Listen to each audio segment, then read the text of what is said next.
What's up everyone, and thank you for stopping by the channel.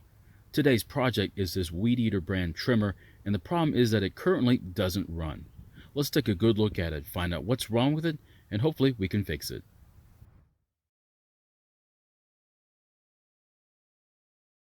Now in this video we try and repair this trimmer, however it may not be the exact repair you need to make to yours.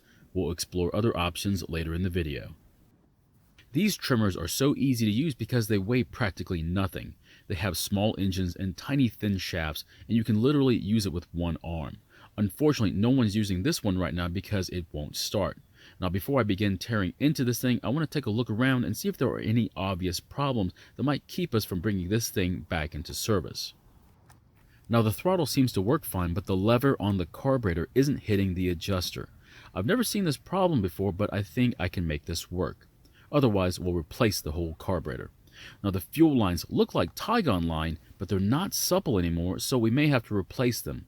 Also, the primer bulb looks fine, but it's beginning to change color already, so we might as well replace that as well. The next thing I want to do is check to see if there's enough engine compression. The easiest way is to slowly pull on the rope and feel the engine fight back on each compression stroke, and I'm glad to say there seems to be plenty of compression for this thing to start and run. A better way of doing that is to use a compression tester. This will give us a reading in PSI and give us an idea on how worn out the engine is. The number I'm looking for is something over 50 PSI. If it's under 50, it'll be tough to start. And if it does start, it'll be down on power. Now to use it, remove the spark plug, screw it in, and pull the rope a couple of times. So the reading is about 47 psi, and that means it's a bit worn out, but it should still have enough compression to start and run, but it'll be just a bit down on power. It didn't have a lot to begin with, so maybe I won't even notice it. Next, I'll put some fuel into the spark plug hole, replace the plug, and see if it runs for a few seconds.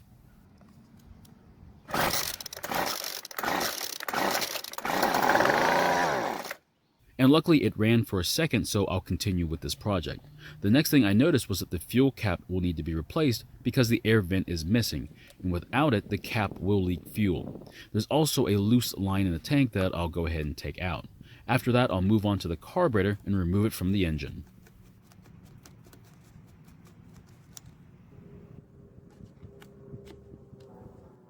Now that the carburetor is off the engine, I want to take it apart, starting with the primer bulb and pumping side.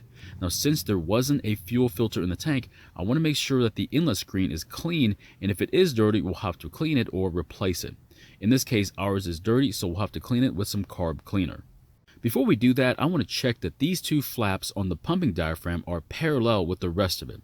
The easiest way is to look at it from the side. If it is parallel, we can reuse it. And if it's not, it would be easier just to replace the entire carburetor. The next thing is to remove the metal plate covering the metering diaphragm and inspect its condition.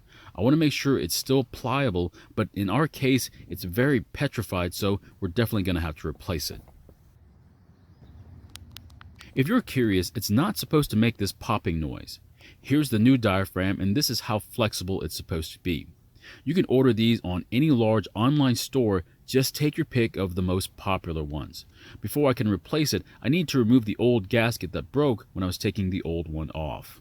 Now since we have a lot of cleaning to do, I'm going to start with the screen first. Spray some carburetor cleaner on it and agitate it a bit. Now you might have to do this more than a couple times until it's clean.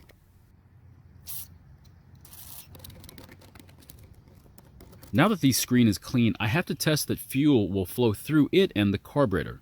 The easiest way is to put some fuel into the screen pocket and press the rocker arm on the other side. If it doesn't work, then you might have to clean the screen again.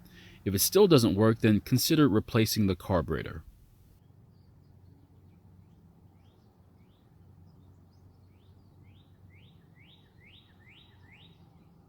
Okay, so it flowed through it, but was really slow to do so. I want to try that again and see if it's consistent or if it will improve. Now, if it does improve, I'm okay moving on to cleaning off the old gasket, replacing it, and the metering diaphragm.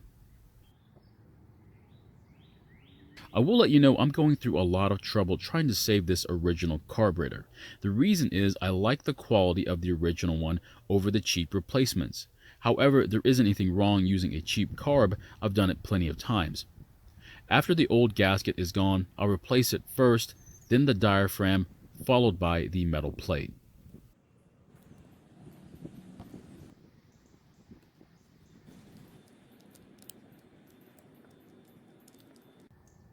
Now after the metering side is back together, reassemble the pump and primer bulb section. And even though the primer bulb isn't broken, I will replace it just so I don't have to worry about it later on.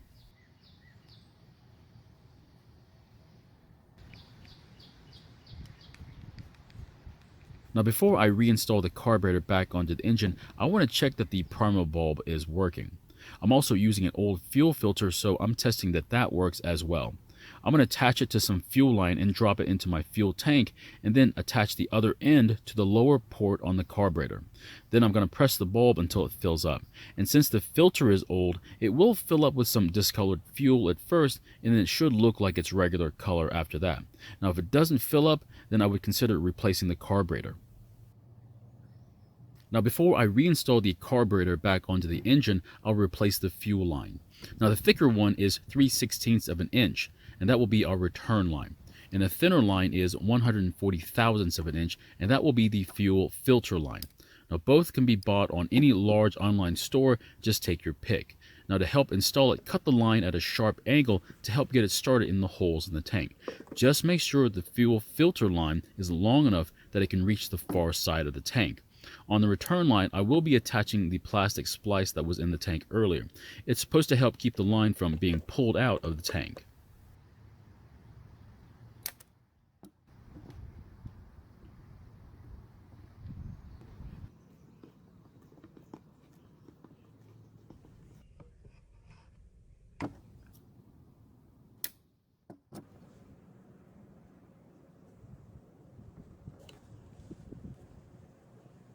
Now once the fuel lines have been replaced, reconnect the throttle cable and reinstall the carburetor back onto the engine.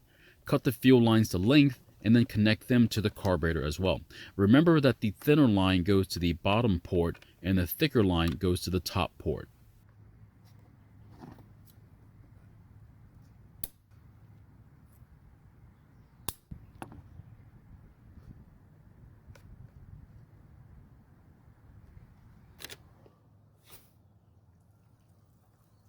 I do have a fuel cap that should work, but it's not exactly the right one, so it might leak just a little bit until I get a gasket for it.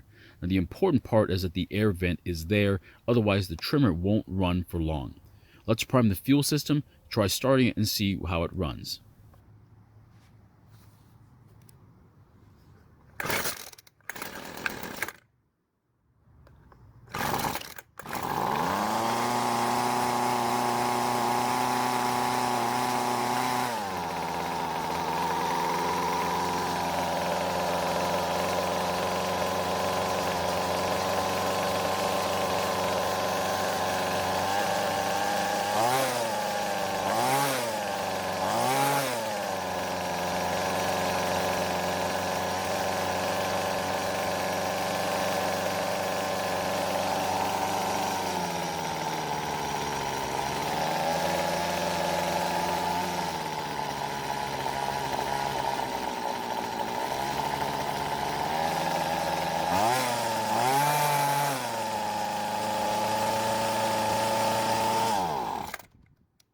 So it seems to run fine, but the idle was way too high. What I was doing was closing the throttle plate manually because there's something wrong internally with the carburetor. Now this was the problem that I saw earlier. After taking the carburetor off, I can see what the problem is. The throttle plate is hitting the walls of the carburetor, and instead of trying to recenter it, I'm going to remove the plate and grind just a little bit all the way around it.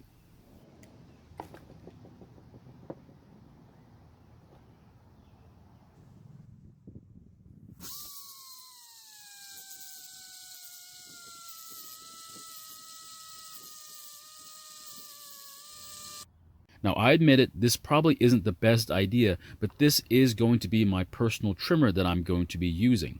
If this were a friend or family members, I would have just replaced the carburetor.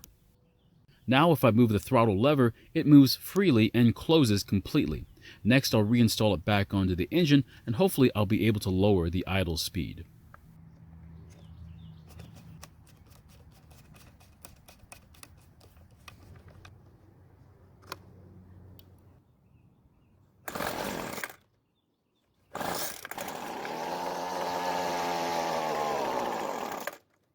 So it starts when choked, but it won't stay running at half choke. And that means we need to make some adjustments using a special splined carburetor tool that you can buy online for a few dollars.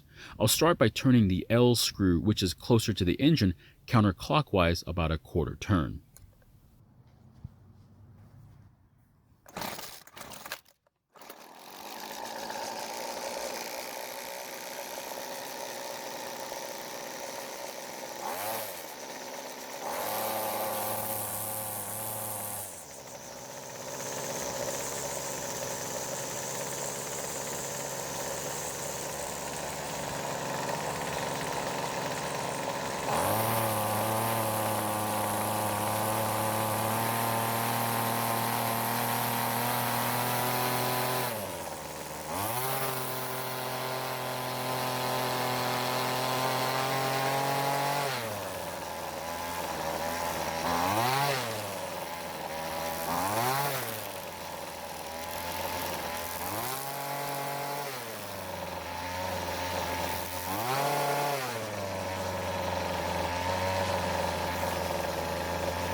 It seems to be running great, but I would suggest doing more tuning while you're actually trimming grass with it.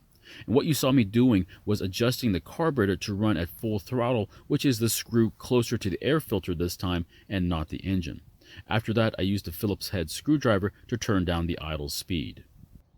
Like I said earlier, this is going to be my personal trimmer. I really enjoy using these lightweight trimmers as they don't beat me up after 30 minutes of using it.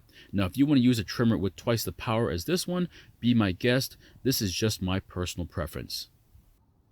So my question is, at what point would you have just bought a new carburetor instead of going through all this hassle that I just went through? This carburetor needed the screen to be cleaned, a new metering diaphragm, and finally I had to modify the throttle plate, which I've never had to do before. You know what I did, but I would like to hear what you would have done. Thank you for watching. I really appreciate your time here. Please feel free to ask any questions, and I hope to see you in my next video.